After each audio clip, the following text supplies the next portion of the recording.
Ingvar ya sangat menekankan fundamental dari leadership yang ia gunakan, yaitu love, cinta. Perasaan kepedulian yang tulus datangnya dari lubuk hati terdalam katanya. Maka tidak heran ya, menurut Global Employee Engagement Study ya tahun 2021, 79% karyawan IKEA mengaku nyaman bekerja di sana. Suatu angka yang fantastis ya, 79 sampai 80% ya.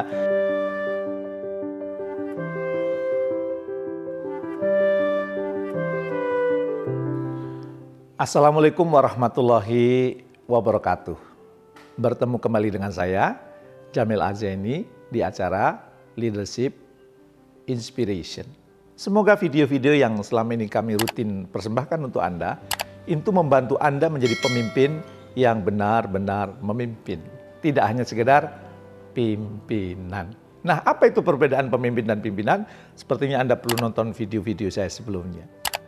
Sahabat semua, kalau saya sebut nama leader yang satu ini, mungkin tidak banyak dari Anda yang familiar. Karena sosok yang humble satu ini memang jarang muncul di media massa. Apalagi setelah kepergiannya pada tahun 2018, 5 tahun yang lalu. Meninggal dalam usia 91 tahun. Tapi walaupun dia meninggal, legasinya yang beliau tinggalkan, saya yakin Anda mungkin mendengarnya. Atau bahkan produknya ada di rumah Anda. Kira-kira sudah mulai kebaca ya. Siapa tokoh ini? Ya, yang produknya ada di rumah Anda, yang kalau Anda beranjak ke sana menyenangkan gitu ya. Ya, dialah Ingvar Kamprad. Seorang pengusaha asal Swedia yang jiwa berbisnisnya sudah muncul sejak usianya 5 tahun.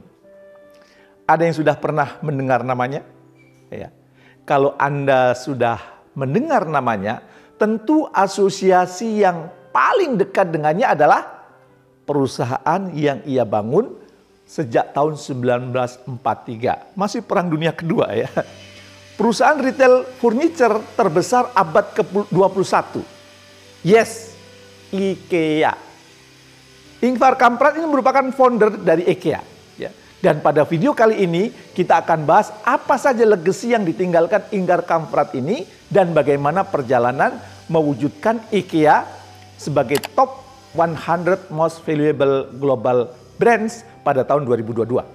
Ya. Menurut Millward Brown Optimers. Ya, itu yang melakukan penelitian, yang melakukan riset ya. Nah, saya masih ingat benar ya. Pertama kali saya ke IKEA, saya berkata, dan ini gudang tapi nyaman, luas dan menyenangkan. Belanja tidak seperti sedang belanja, seperti jalan-jalan gitu. IKEA sendiri pertama kali masuk ke Indonesia itu pada Oktober 2014. Ya, tapi nyatanya perjalanan IKEA sudah dimulai beberapa dekade sebelumnya. Bahkan sebelum Perang Dunia Kedua berakhir. IKEA didirikan saat Ingvar Kamprad ini berusia 17 tahun. Masih muda, jiwa bisnisnya sudah muncul ya. Kala itu, bisnis IKEA sangat berbeda seperti yang sekarang kita ketahui. IKEA baru menjual furniture itu 5 tahun setelah berdiri. Ya, jadi sekitar tahun 1948. Melalui IKEA, Ingvar Kamprad ini mulai menjual furniture yang murah. Karena yang banyak dijual di pasaran waktu itu harganya mahal. Harga mahal karena memang waktu itu jalur produksi dan pengiriman yang belum efisien seperti saat ini. Ya. Tapi Ingvar Kamprad ini mikir kok mahal-mahal amat furniture ini gitu ya. Maka sejak berdiri tentu banyak penghargaan yang telah didapatkan oleh IKEA ini di berbagai negara. Ya. Saya pribadi sebagai orang yang suka furniture ya, sangat takjub ya saat pertama kali datang ke store ini. Ini sebenarnya saya itu bingung, ini sebenarnya store atau gudang atau apa gitu ya. Karena memang mereka meminta kita sebagai pembeli untuk mengambil sendiri tuh barang-barang yang ingin dibeli. Padahal bukan barang-barang untuk kebutuhan sehari-hari lah. Ngambilnya mana? Di gudangnya. Tapi gudangnya nyaman ya. Dan secara alurnya pun kita diarahkan untuk ke gudangnya satu persatu ya. dan baru sampai ke kasir. Ya. Nah, pengalaman yang sangat baru untuk bisnis ini pada waktu IKEA ini muncul. Bahkan hingga saat ini, kalau saya dan istri jenuh dengan aktivitas pekerjaan, salah satu refleksinya adalah, yuk IKEA, yuk ke IKEA. Itu karena ke sana Selasa bukan mau belanja, tapi kita mau jalan-jalan, melihat riasan furniture yang baru, yang kemudian kadang-kadang ada yang bisa kita bawa pulang untuk kemudian pas dengan rumah kita. Nah, kesuksesan IKEA tentu tidak bisa terlepas dari foundernya, Ingvar Kamprad. Ya. Nama IKEA sendiri sebenarnya adalah akronim dari nama depannya, IKA ya. Dan kemudian ditambah Elmtard dan Agunard ya. Itu nama pertanian di desa tempat ia tinggal, di tempat ia dibesarkan ya. Dan memang ya dia ini passion banget untuk menjalankan bisnis ini gitu ya. Ya. Dan ia memulainya dengan menjual apa tuh? Pensil dan korek api dalam jumlah besar. Ya, mutunya dari dulu adalah lebih baik menjual 600 kursi dengan harga murah dibandingkan 60 kursi dengan harga mahal. Ini pun diterapkan saat menjalankan bisnis IKEA. Salah satu value yang dijunjungnya adalah cost consciousness ya. Jadi bagaimana supaya murah ya. Dan salah satunya diimplementasikan dengan membangun toko IKEA di pinggir kota, bukan di pusat kota ya. Tentu harga sewanya, harga tanahnya masih murah ya kalau di luar kota. Walaupun luar kota, saya rela kok pergi ke sana bersama istri ya. Nah, Ingvar sejak kecil tidak terlalu bersinar dalam pelajaran sekolahnya.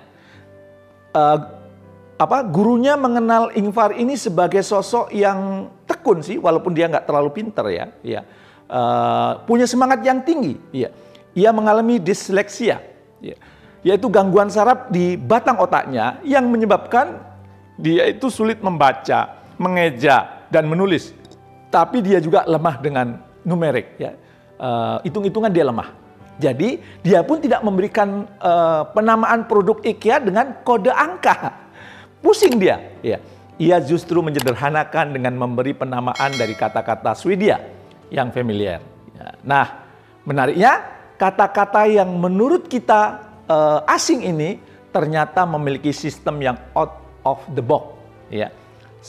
Setiap kategori produk diberi jenis nama tertentu. Misalnya furniture yang di luar ruangan diberi nama pulau-pulau di Skandinavia, ya, sehingga mudah diingat oleh sang founder. Ya. Jadi kemungkinan si Ingvar Kamprad ini salah menyebut nama produk akan sangat kecil karena itu disebutkan pulau-pulau bukan angka-angka gitu ya. Dan membersamai perjalanan IKEA hingga tutup usia tentu bukan hal mudah.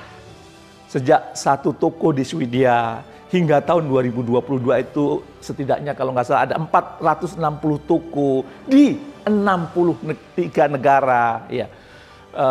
Ingvar ya sangat menekankan fundamental dari leadership yang ia gunakan yaitu love, cinta, perasaan kepedulian yang tulus datangnya dari lubuk hati terdalam katanya. Maka tidak heran ya menurut Global Employee Engagement Study ya tahun 2021 79% karyawan IKEA mengaku nyaman bekerja di sana. Suatu angka yang fantastis ya. 79 sampai 80% ya itu engage dengan IKEA, bangga bekerja di IKEA.